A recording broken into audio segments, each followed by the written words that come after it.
तो last class हमने क्या पढ़ा हुआ था फिजिक्स में? तो लास्ट क्लास हमने देखा था अल्टरनेटिंग करंट में पावर कितना होता है, मतलब power in an alternating current या अल्टरनेटिंग सर्किट। ठीक है, आज के क्लास में हम बात करेंगे एलसी ऑसिलेशन की। अब ये आपके सिलेबस में इसका सिर्फ क्वालिटेटिव एनालिसिस है, इसका मैथमेटिकल एनालिसिस आपके सिलेबस में नहीं है फॉर 2021-22 सेशन। ठीक है, तो आपको बस इसका जो क्वालिटेटिव एनालिसिस है वो समझाऊंगा, इसको अच्छे से समझना और इसको थियोरिटिकल जो है वो बुक से एक बार पढ़ लेना।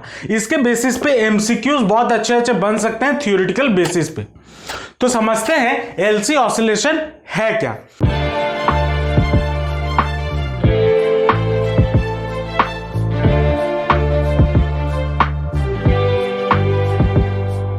अब एलसी ऑसिलेशन पे जाने से पहले हम थोड़ा सा काम करते हैं, समझते हैं एलसी सर्किट को। एलसी ऑसिलेशन में हमारे पास एक सर्किट होता है जिसमें मैं एक इंडक्टर लगाता हूं, ठीक है, और एक चार्ज्ड कैपेसिटर लगाता हूं। क्या लगाता हूं? Charged capacitor. अब चार्ज कैपेसिटर में क्या होता है, इसको अब इसमें चार्जेस स्टोर है, मतलब एनर्जी स्टोर है। अब अगर चार्ज स्टोर है, मान लो ये पॉजिटिव प्लेट हो गया, ये नेगेटिव प्लेट हो गया, तो चार्जेस फ्लो करना शुरू करेंगे negative to positive charge flow करना शुरू करेंगे।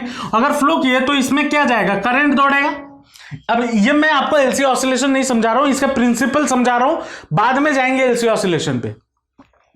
अब अगर करंट जाएगा तो जाहिर सी बात है यहां पे क्या है? इंडक्टर है, और अगर इंडक्टर है तो अगर उसमें से करंट फ्लो करता है तो वहां पे क्या बनता है? वहां पे बनता है मैग्नेटिक फील्ड, है ना? मैग्नेटिक फील्ड बनना शुरू हो जाए, ये बनना शुरू हुआ।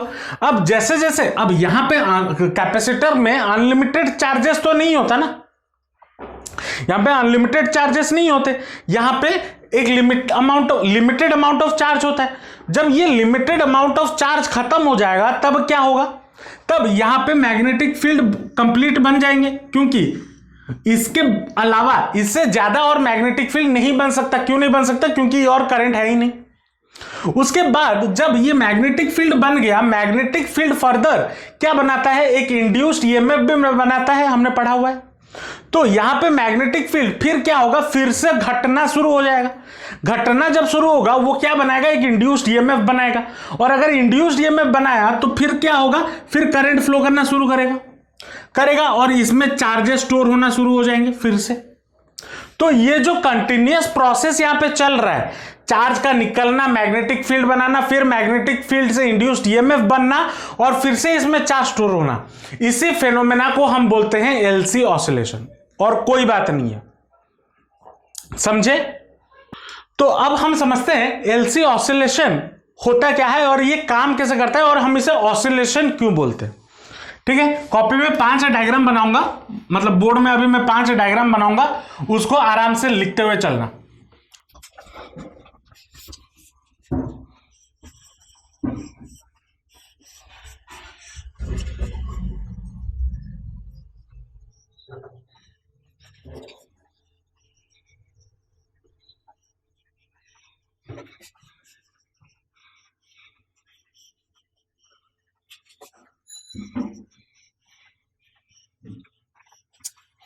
चलो, यहां पे मैंने 5 डायग्राम बनाए हुए हैं। अब ये 5 डायग्राम मैंने क्यों बनाया हुआ है? 5 अलग अलग कंडीशंस को बताने के लिए। ठीक है, यहां पे मैं लिखता हूं टाइम, फिर आ गया आपका करंट, फिर आ जाएगा आपका मैग्नेटिक फील्ड एनर्जी या मैग्नेटिक एनर्जी, उसको मैं यूबी से रिप्रेजेंट करता हूं। यूबी क्या है? Magnetic energy. और ये एनर्जी कहां पे स्टोर होता है? इंडक्टर में स्टोर होता है। और दूसरा आता है यूसी, और ये होता है आपका इलेक्ट्रिकल एनर्जी, और ये ये कहां पे स्टोर होगा? ये आपके कैपेसिटर में स्टोर होगा। ठीक है, अब 5 अलग अलग स्टेजेस है। ये स्टेज 1, ये स्टेज 2, ये स्टेज 3, ये स्टेज 4 और ये स्टेज 5। ये पांचों स्टेज को समझते हैं तो पूरा एलसी ऑसिलेशन आप समझ जाओगे क्या है क्या नहीं है। देखो स्टेज 1 पे आते हैं। स्टेज 1 पे मान लो यहां पे जो कैपेसिटर है ये पूरा फुल्ली कंप्लीट चार्ज्ड है, ठीक है, मान लो ये पूरा कंप्लीटली चार्ज्ड है। और अगर कंप्लीटली चार्ज्ड है तो इसमें ये मान लो पॉजिटिव, ये हो गया नेगेटिव। अब यहां पे चार्जेस कहां से कहां फ्लो करेंगे, चार्जेस यहां है गलत, चार्जेस हमारा एक कैपेसिटर के अंदर कहां से कहां फ्लो करता है, प्लेट्स में। अगर चैप्टर 2 पढ़े होगे तो याद होगा, तो चैप्टर 2 में हमने पढ़ा हुआ है चार्जेस फ्लो करते हैं positive plate to negative plate. मैं मान के ये चलता हूं, ठीक है, चार्जेस मान लो positive plate to negative plate flow करना शुरू किए। जब फ्लो करना शुरू किए तो इसमें से क्या होगा, इसमें से एक करंट फ्लो करेगा, एक पॉजिटिव टर्मिनल से जाएगा और इधर आना शुरू हो जाएगा, है ना। लेकिन अभी मैं क्या कर रहा हूं, यहां पे कोई करंट नहीं है, यहां पे मैं ये मान के चल रहा हूं जो कैपेसिटर मैंने यहां पे चार्ज रखा हुआ है, चार्ज रखा हुआ है, और वो चार्जेस कहां फ्लो कर रहे हैं, वो फ्लो कर रहे हैं पॉजिटिव टू नेगेटिव। अब मतलब अगर मैं एक साइनोसाइडल ग्राफ बनाऊं तो वो कैसा ग्राफ बनेगा, कुछ ऐसा ग्राफ बनेगा। अगर मैं एक सिंपल ऑसिलेशन का ग्राफ बनाऊं कुछ ऐसा ग्राफ बनेगा। और अगर ग्राफ बना, ये टाइम पीरियड क्या होता है 0, ये होगा, ये होता है मान लो आपका t, total cycle for t second, total time, और टाइम पीरियड को हम रिप्रेजेंट करते हैं कैपिटल T से। तो ये वाला पॉइंट क्या हो जाएगा, आधा T/2, और ये वाला पीक होगा, और ये वाला पॉइंट क्या होगा, T/4 होगा या नहीं होगा। और वैसे ही ये वाला पॉइंट क्या हो जाएगा, 3T/4, ये होगा या नहीं होगा। अगर मैं ये बस इस आधे के लिए समझ लूं तो ऑटोमेटिकली ये आधा भी उसी वैसा ही काम करेगा, बस डायरेक्शन चेंज हो जाएगा, है ना। चलो अब बस मैं सिर्फ इस आधे के लिए बात करता हूं।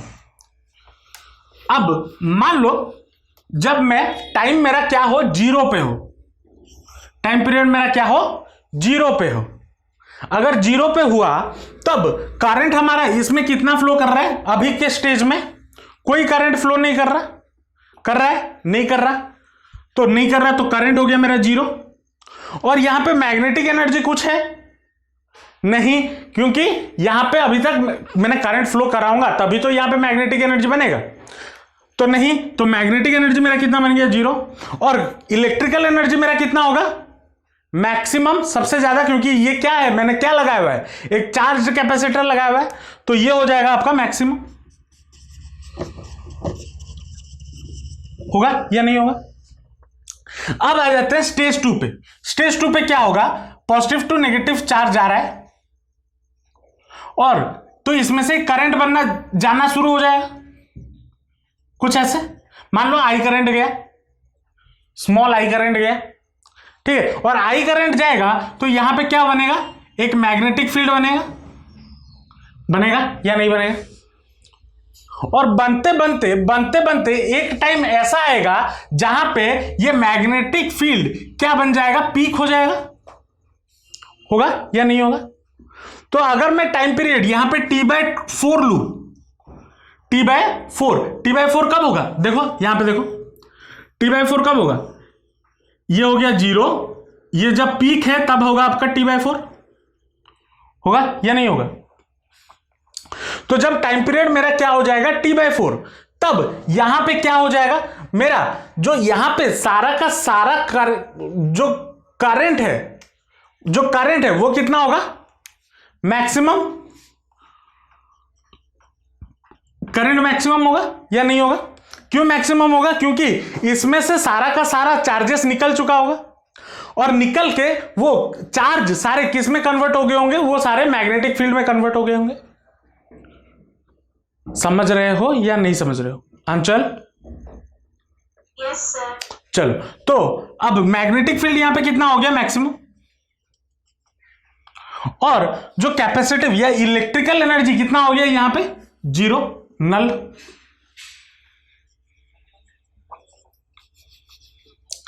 अब नेक्स्ट आते हैं टाइम पीरियड T/2 पे। जब यहां पे पहुंचे T/2 पे जब पहुंचे टाइम पीरियड में, तब यहां पे क्या हो रहा होगा, इसको जरा समझते हैं। अब मैग्नेटिक फील्ड यहां पे क्या हो गया, मैक्सिमम हो गया, UB मैक्स हो गया, हो गया ना मैग्नेटिक एनर्जी। अब क्या होगा जब मैग्नेटिक एनर्जी यहां पे मैक्सिमम हो गया, यहां पे चार्ज कितना हो गया 0, और अगर यहां पे चार्ज 0 हो गया फिर मैग्नेटिक फील्ड, मैंने अभी बताया कुछ देर पहले, अगर कोई भी कॉइल में करंट रहता है तो सॉरी मैग्नेटिक फील्ड रहता है तो वो अपना एक इंड्यूस्ड ईएमएफ भी बनाता है, सेल्फ इंडक्टेंस बोला था ना। तो सेल्फ इंडक्टेंस की वजह से यहां पे और एक करंट बनेगा या नहीं बनेगा, करंट बना, तो जो करंट बनेगा वो यहां से क्या होगा, करंट बनना शुरू होना, वो प्रोसेस शुरू होना स्टार्ट होगा। तो यहां पे मैग्नेटिक फील्ड, अभी तक करंट बना नहीं है, करंट बनना क्या होगा, चालू होगा, और अगर चालू होगा तब मेरा करंट यहां पे कितना होगा 0 होगा या नहीं होगा, क्योंकि अभी भी यहां पे क्या है, मैग्नेटिक फील्ड पूरा भरा पड़ा हुआ है ना। तो करंट मेरा क्या हो गया 0, और यूबी मेरा कितना हो गया यहां पे मैक्सिमम इस वाले कंडीशन में, और यहां पे कैपेसिटर में मेरा कितना चार्ज है 0, सॉरी यहां पे मैंने कुछ गलत लिखा है, नहीं ठीक है, हाँ तो ये हो जाएगा 0, होगा या नहीं होगा इलेक्ट्रिकल एनर्जी। अब देखो क्या हो गया, यहां पे जब बन रहा होगा मैग्नेटिक फील्ड, यहां पे क्या बनाएगा, करंट बनाएगा इंड्यूस ईएमएफ, उसका डायरेक्शन किधर होगा, अगर याद करो -N-d∅dt फॉर्मूला था, सॉरी -L-d∅dt ईएमएफ का फॉर्मूला था, तो नेगेटिव साइन होता था। तो मतलब करंट अगर यहां पे जब कैपेसिटर से चार्ज जा रहा था तो ऐसे जा रहा था, तो उसका उल्टे डायरेक्शन में करंट बनेगा या नहीं बनेगा, तो कैसे बनेगा, ऐसे, ये पॉजिटिव प्लेट ये नेगेटिव प्लेट,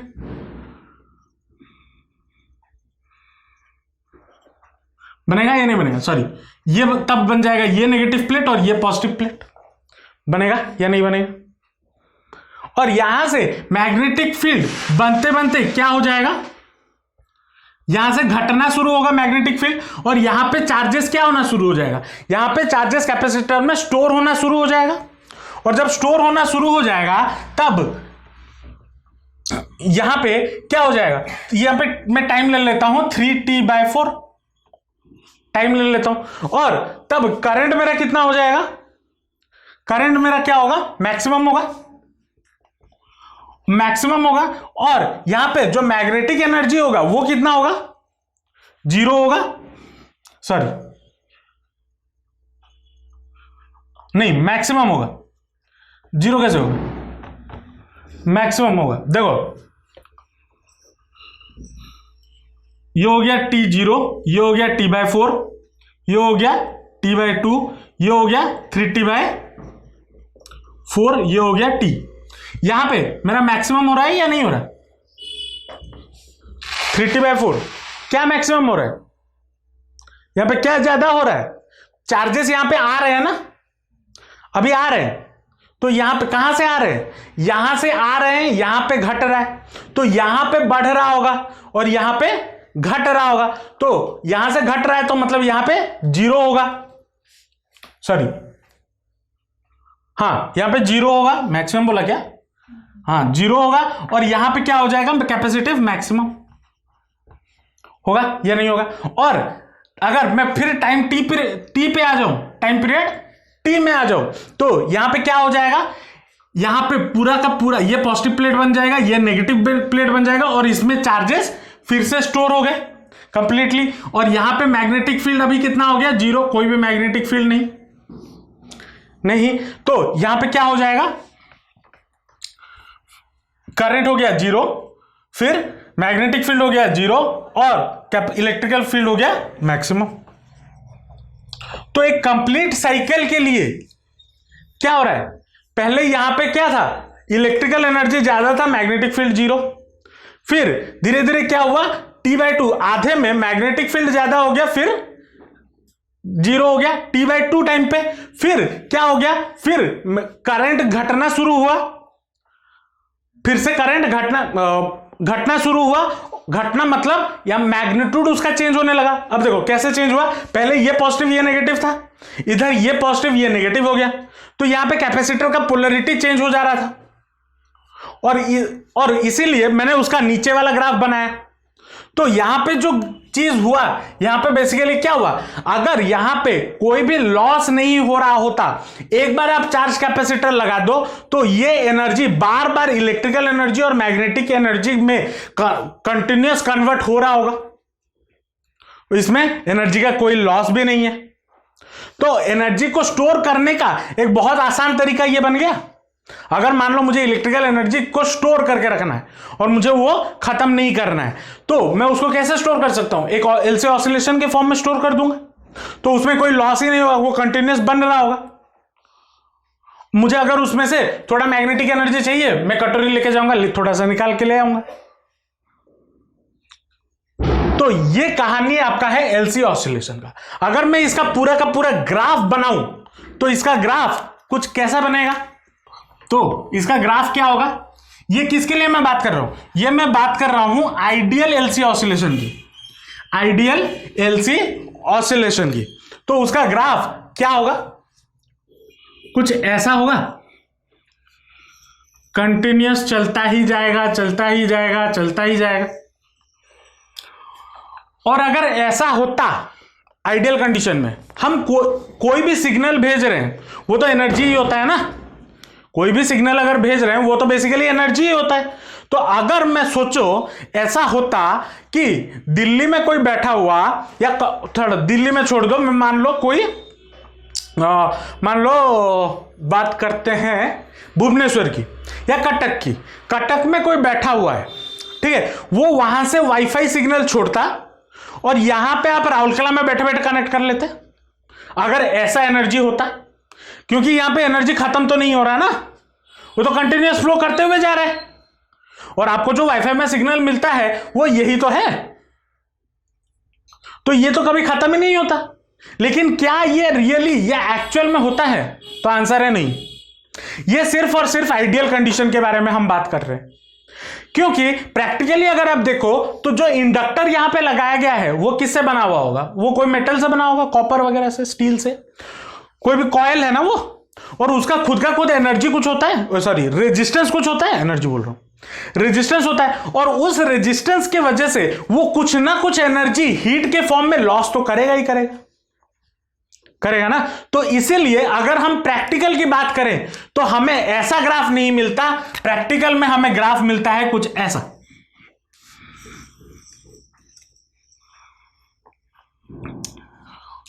इस वाले ग्राफ को बोलते हैं डैम्प्ड ऑसिलेशन, डैम्प्ड ऑसिलेशन, और ये वाले ग्राफ को हम बोलते हैं अनडैम्प्ड ऑसिलेशन। अगर क्लास 11th का साउंड चैप्टर याद हो तो आपको पता होगा डैम्प्ड ऑसिलेशन क्या होता है और अनडैम्प्ड ऑसिलेशन क्या होता है। मैं बता भी देता हूं, डैम्प्ड ऑसिलेशन ये है जहां पे वो एक बार स्टार्ट हुआ, फिर विथ रेस्पेक्ट टू टाइम वो उसका एनर्जी जो है या उसका बोल सकते हो जो पीक वैल्यू है वो घटता हुआ जाता है और एक टाइम पे वो खत्म हो जाता है, उसको हम बोलते हैं डैम्प्ड ऑसिलेशन। और ये है अनडैम्प्ड, जहां पे ये एनर्जी कभी खत्म नहीं हो रहा, सेम वैल्यू पे वो चलता जा रहा है। तो ये वाला कंडीशन क्या है, ये वाला आपका आइडियल कंडीशन है और ये वाला आपका प्रैक्टिकल कंडीशन है। पूछोगे सर ये एलसी ऑसिलेशन या फिर ये सर्किट कहां पे यूज होता है, अगर टीवी, रेडियो, ये सब जो वॉकमैन या बोल सकते हो आर्मी वगैरह जो यूज करते हैं, या वायरलेस माइक्रोफोन बोल रहा हूं, वायरलेस वॉकी टॉकी जो यूज किया जाता है, उसमें जो ट्रांसमिट किया जाता है एनर्जी वायरलेसली, सोचो 2 वॉकी टॉकी है, कैसे पहुंच जाता है, मान लो एक वॉकी टॉकी इधर है और एक वॉकी टॉकी इधर है, वायरलेसली इधर से इधर सिग्नल कैसे पहुंच जाता है, इसके अंदर ट्रांसमीटर फिटिंग होता है, और ये ट्रांसमीटर जो होता है इंडक्टर और कैपेसिटर से बनता है, और ये ट्रांसमिट करता है आपका एनर्जी जो आप बोल रहे हो। हाँ फोड़ लो, दिवाली खत्म हो गया फिर भी फोड़ लो आज।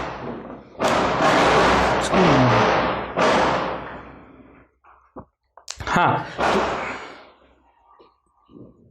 हाँ, तो क्या बोल रहा था, इसके अंदर फिट होता है ट्रांसमीटर, और ये ट्रांसमीटर क्या करता है, आप जब बोलते हो वॉकी टॉकी में तो आप बोले कुछ, बोलने के बाद वो आपके वॉइस को, वॉइस भी आपका एक एनर्जी है ना, साउंड एक एनर्जी है, उसको कन्वर्ट करता है इलेक्ट्रिकल एनर्जी में, और वो इलेक्ट्रिकल एनर्जी इस ट्रांसमीटर के मदद से इधर आके पहुंचता है, और ये आपके बात सुनता है, फिर ये आपको बोलता है कुछ, फिर यहां पे आ गया, तो ये ऐसे बातचीत होती है। और ये जो इसके अंदर ये सर्किट मौजूद होता है, एलसी सर्किट या एलसी पैरेलल सर्किट, जो आपको एनर्जी को ट्रैवल करवाने में, शॉर्ट डिस्टेंस ट्रैवल करवाने में मदद करता है। टीवी, रेडियो, वॉकमैन बोल रहा हूं, क्या बोल, वॉकी टॉकी, ये सब में ये एलसी सर्किट इस्तेमाल होता है। ठीक है, अब इसमें से कोई, अब ये तो हम कहानी समझ गए, अब इसके ऊपर क्वेश्चंस क्या पूछे जाएंगे एमसीक्यू के फॉर्म में। इसके ऊपर क्वेश्चन बस ये पूछा जा सकता है, कब कौन से स्टेज पे एनर्जी कहां पे मैक्सिमम होता है, कौन सा एनर्जी मैक्सिमम होता है, कौन सा एनर्जी मिनिमम होता है, जो मैंने यहां पे आपको टेबल बना के बता दिया। इसको एक बार पढ़ लेना, बुक से थ्योरी एक बार पढ़ लेना, समझ में आ जाएगा कहानी क्या है। ठीक है, आपके 12th के सिलेबस में इसका मैथमेटिकल एनालिसिस नहीं है, इसलिए मैं नहीं करवा रहा हूं, बस ये थियोरेटिकल या क्वालिटेटिव एनालिसिस है, इतना ही समझो, और एक बार थ्योरी पढ़ लेना बुक से, तो आराम से कोई भी क्वेश्चन कर पाओगे। ठीक है, चल, अगर कुछ नोट डाउन करना हो तो नोट डाउन कर लो। होप आपको आज का क्लास समझ में आया होगा, और अगर आपको कोई भी दिक्कत है, कोई भी डाउट है, तो कमेंट सेक्शन में जरूर बताना।